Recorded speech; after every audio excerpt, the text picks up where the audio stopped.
So this is the week we've all been waiting for. We are going to talk about retouching faces. The tools that we're going to be looking at are here in the toolbar, and we're going to look at this entire section of tools today. Notice how tools are kind of grouped together on the toolbar. This first group deals with selections. We have our crop tool. This next group here deals with retouching and also color changes. So we're going to be looking at this group here. The first one I'm going to look at is called the Spot Healing Brush tool. And the way this tool works, it's kind of like the clone tool, where it's going to sample from another area, but it's going to sample and it's going to blend, and I don't have to choose where it's going to sample. So I'm actually going to step backwards here a moment. I had started this practice already. Okay, so this is the way the image should look. So all I need to do is make sure that the size of my brush is slightly larger than the spot that I want to eliminate. So I'm just going to click on it.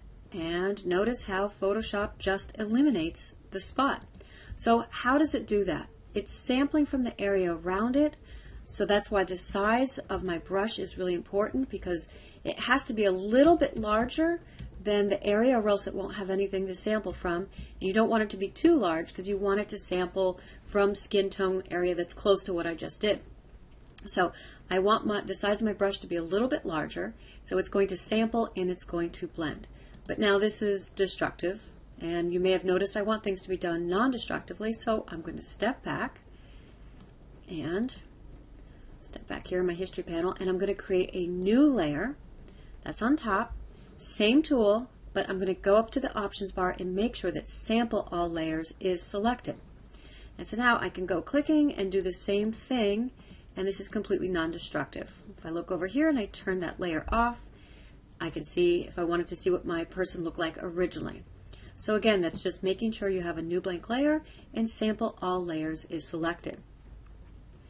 So this is a really great tool for small little circles.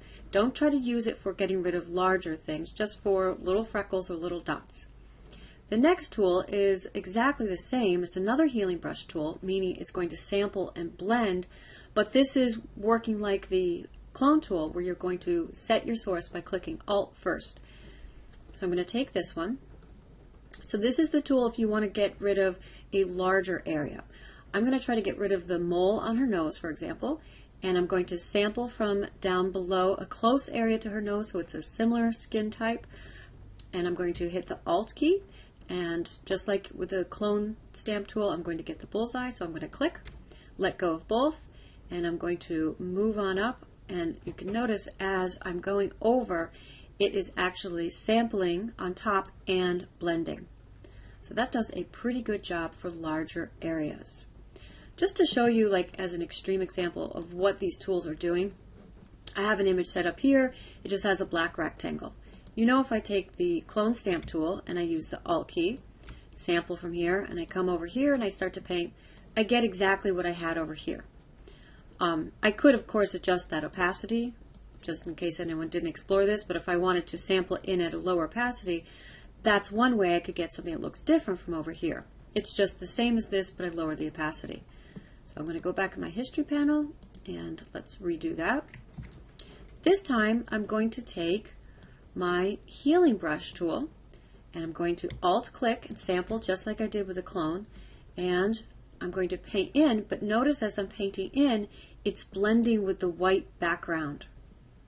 I'll let go here. So that's why this tool is really good for skin tones and not the clone stamp tool, because this tool will specifically work at blending, and that's what we really need for our skin tones.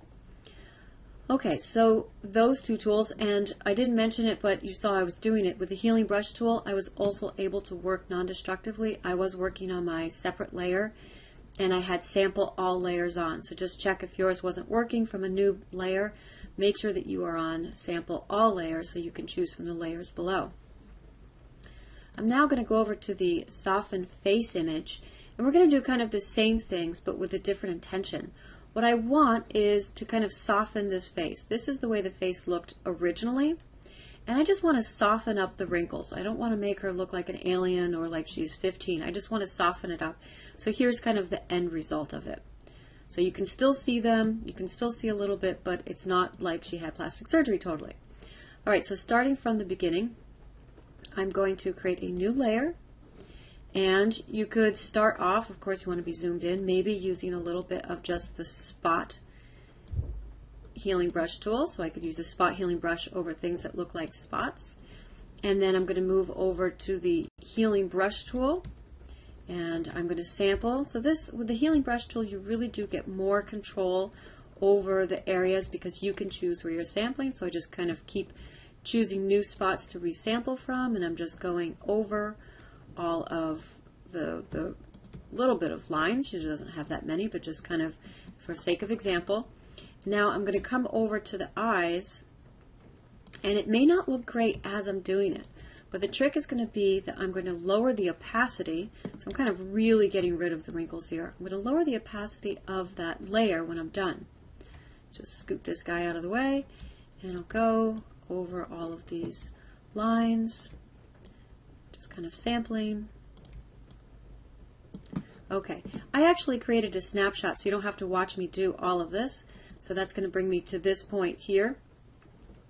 So if you ever want to create a snapshot, so a snapshot is just simply you create a little snapshot that's going to be stored up here only while this image is open of whatever state you're on in your history panel. And to do that, you just simply click on the icon of the camera down here at the bottom. So now I have, I'll zoom out here, I have touched up her face. I got rid of the wrinkles on this side and on this side.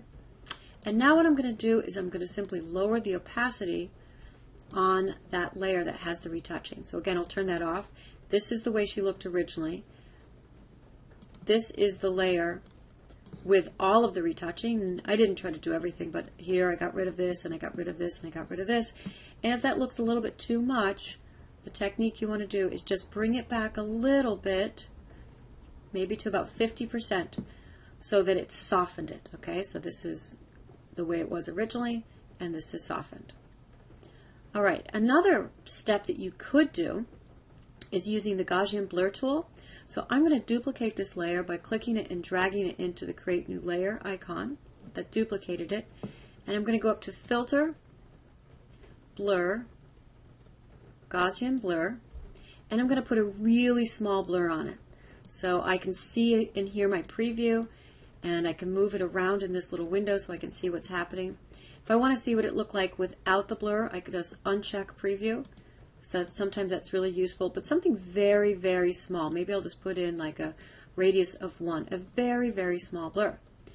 Now, and click OK, and now the top layer, not the bottom one, the top layer is the one that has the blur. So I can turn that off. You can see that one's in focus. This is the one. Now, we don't want her to look like she's out of focus, like she's blurry, to make her look a little bit, to soften the lines. So what we're going to do is take the eraser tool, and we're just going to erase like the main points. So I'm working on this layer, the copy of the background that is blurred, and I'm going to erase on that like the eyebrows, the eyes, the tip of the nose, and the mouth, because those are the main points that if they're in focus, it looks like the rest of the image is in focus. Now, if it looks like there's too much of a contrast between what's in focus and what's out of focus, you can just lower the opacity on your eraser brush, and you get kind of like a nice middle ground here. Okay, so it's a very subtle effect, but mostly what we're doing is we're softening the pores here. So I'll turn that layer off, and if you look here, you can see that now you can the pores look a little bit more detailed, and with that blur on, it just softens it a little bit, and hopefully if we've done it correctly, she does not look like she's out of focus. You could also choose to erase a couple of the little hairs around, just things like that. It just really needs the eyebrows, the bit of the nose, the mouth, and the eyes in focus, and you won't notice that the rest of the image is out of focus. Okay, so now moving along, the next tool that we have here, sorry, where am I? I'm up here. The next tool that we have is the patch tool. This is kind of an odd tool. I'm actually going to go back to the Phase 2 image. The one thing about this tool is it does need to, you do need to work on the original layer. So I'm going to go back to layer 1, and you're going to make a selection of a large area that you want to patch, that you want to change. So I'm going to go over this kind of cluster here, and by the way, I'm not making any kind of commentary on her face. We're just using this as an example. So I've made a selection of this of the area that I want to retouch here. And now I'm going to click and hold my mouse down and drag it out. And what it's doing is it's showing me what would it look like if I sampled this area into there. Just as an extreme, I'll show you what if I put her eye into there or her nose. So you can see what it's doing. But obviously what I want to do is find like another nice skin section, something I've already touched up maybe, and I let go and it plops it in and it also blends it. So you notice how when I let go of it, it blended to get the right color. So I'm going to do Control D and deselect it. So the next tool to look at is the Content Aware Move tool. But before we look at that tool, I want to show you what is Content Aware. It's just like everything that we've been doing. You're going to make a selection and you're going to fill in that selection with the goal of wanting to get rid of an area, and Photoshop is going to do that by sampling and blending from surrounding areas. So I could do this with the regular selection tool. For example, I could take the lasso tool and I'm going to select around this blemish and I'm going to right click and choose Fill, and then make sure it is on Content Aware, Color Adaptation, and click OK, and it's going to do just like what we were doing with the other tools.